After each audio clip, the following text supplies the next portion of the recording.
You can be poor in society, and I'll tell you this, I grew up poor. I went broke a few times in my 20s after being rich, and it is horrendous. I would not wish being poor on anybody. I wish everybody would be able to have their needs met, okay? But if you're working McDonald's night shift for 7 days, 7 days a week, you can't even provide for yourself, let alone for your family.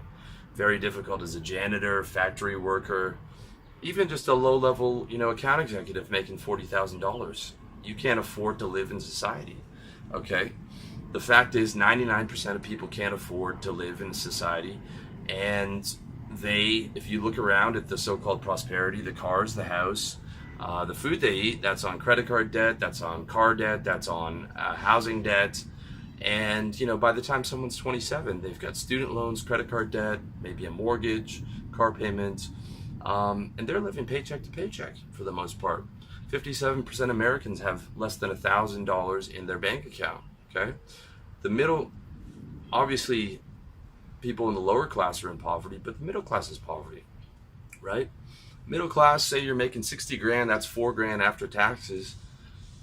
A guy who makes 25 grand a year, pays maybe 5 grand in taxes, comes home with $2,000 a month because he's paying less taxes than you do. You're coming home with $4,000 a month. You probably have more expenses than he does. So you're pretty much in the exact same boat with maybe a couple, $2,000 more a month, but you're probably spending that because it's real hard to live on $4,000. Okay, and the reason it's real hard to live is everyone forgot about the Great Depression, so everyone's living on credit.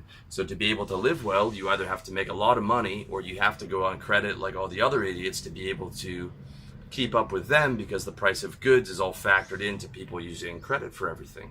Not to mention the fact that in the 50s, a man could afford a house himself. In fact, that was who houses were targeted to, because women didn't work. But now with women working, houses are priced into two people working. Okay, so the idea was women could choose to get married or choose to work. But the end reality is, 90% of women choose to get married, but their husband doesn't make enough, so they're married and they have to work. And now you've got two people paying for a house, two people working, two people exhausted at the end of the day, two people fighting over what chores to do, and then they're outsourcing the childcare to daycares and paying someone else to raise their kids for a large part of the day, as well as the schooling system. Very difficult to survive and thrive if you're not wealthy, especially if you're like me. And I'm not sure if I want to have kids. I know I need to hit my financial targets. I'm doing quite well now, by the grace of God, but I know that I got to go much larger for me to be comfortable, because I grew up poor and I promised that I wouldn't raise my children poor, and I would like for my wife not to have to work a job, because I've hated every job that I've ever had. I'm sure that she has as well, and I would like to be able to take care of her and make her life comfortable. Maybe she could do things to help me, and for her to be able to do a lot of the childcare and take care of the kids while I'm out working really hard to make the money and protect and provide. Not for everybody, but if I were to have kids, it would probably be that type of a system. I'd have a maid, I'd have a cleaning lady, maybe a chef, or at least we'd order in a lot of meals so we could live at a high standard of living. And I think if you are a fan of my site, you know that I'm all about lifestyle optimization, health, wealth, relationships, lifestyle, mindset, and spirituality. Okay, and there's two things that you need of those 6 things that I listed, and they need to be your biggest priorities. Number 1 is your health. Health used to be my number 2 priority. Now it's my number 1 priority. After I've got some nagging health issues that I'm working on, making some progress. And without your health, you're dead. Without money, you sleep on the streets. Okay, those 2 things need to be your biggest priorities. Not girls, not going to the movies, not learning a language. You need to get those areas handled, and the faster you get them handled, the better you're going to do.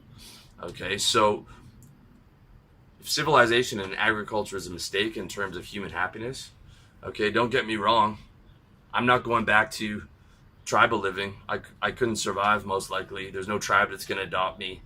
Farming, I'd probably starve, because I'm competing with huge corporations and families who are 3 to 4 generations of farmers. I don't have the discipline to go to a monastery. And going into the mountains of Thailand to survive with the tigers, chances are I'm going to be dead within a month. Okay, so my real option, and I think this is your real option for living well, is to get wealthy. Okay, to become part of the 1%. If you remember Occupy Wall Street, where you had a bunch of spoiled kids complaining and spending their whole summer railing against the 1%, I'll tell you something. Those kids are the 1% in America, probably the top 0.1% in the world, okay? And I'll tell you that because they could afford not to work all summer. Poor people can't afford not to work. Probably a good amount of them had trust funds. The other came from wealthy parents whose household income were probably over $100,000 because their parents were able to pay for university. So on summer break, they were able to go and not shower, not shave, and complain about Wall Street. Don't get me wrong, not a fan of Wall Street. Okay, I'm just saying, at the end of the day, this is an economic planet.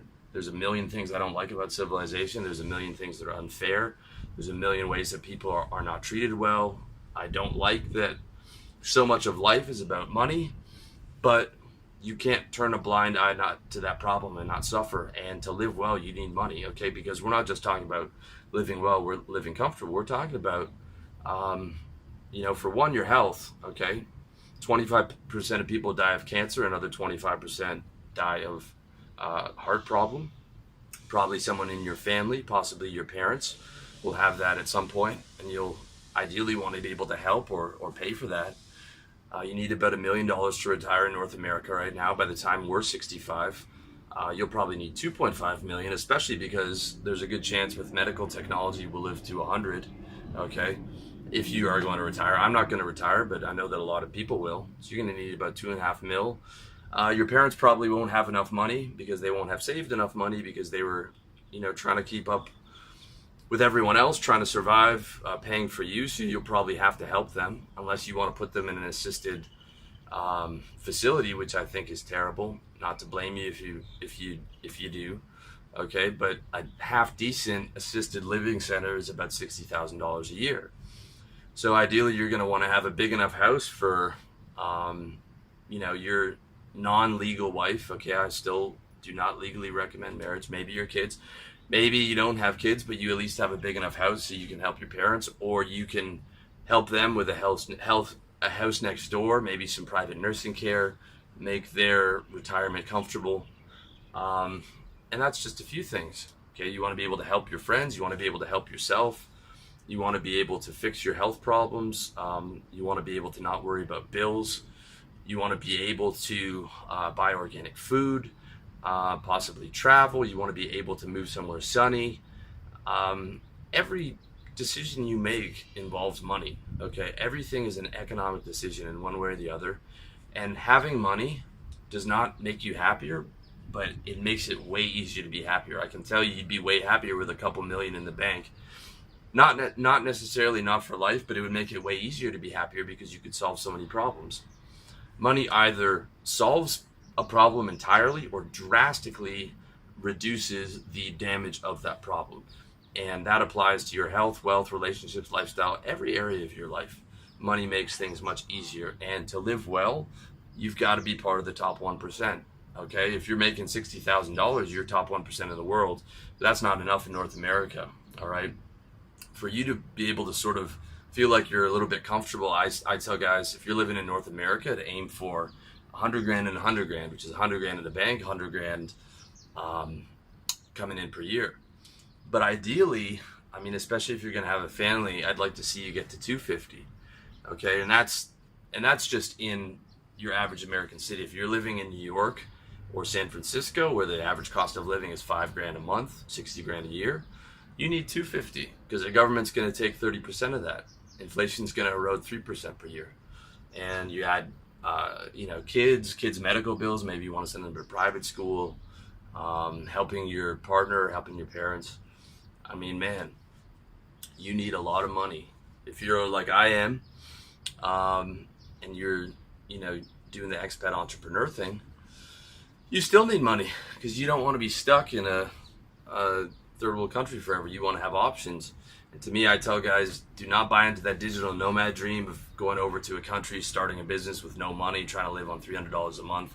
That's going to fail. And the vast majority of guys who come out here end up going home probably having to borrow money from their parents for the plane ticket with their tail tucked between their legs. If you're coming out to a country like this, I'll tell you, the dream is not the reality. You got to sit inside when it's nice out all day. You got to work like a dog. You got to deal with payment processors. You got to deal with the foreign bank system, with immigration, which is a nightmare. It takes a lot of work. It's not sitting up by the beach on your laptop. If you're doing that, your business is going to fail. Okay, your business is either expanding or contracting every year. If your business is contracting, it's on the path to failure. If your business is neutral, it's on the path to failure, because there is no neutral in the game of life. Okay, it's just an illusion that you see in hindsight, and a flat line. Gravity brings a flat line down. All right, so you need to be constantly expanding your business every year, and you can't be satisfied with a couple grand a month. Now, you can live well over here on $4 grand a month. That's probably the equivalent to 100 grand back home, especially if you're not an American and you can set up legal non-residency like you can if you're Canadian or Australian. But again, money is not something where you stop at $4 grand, even 10 grand.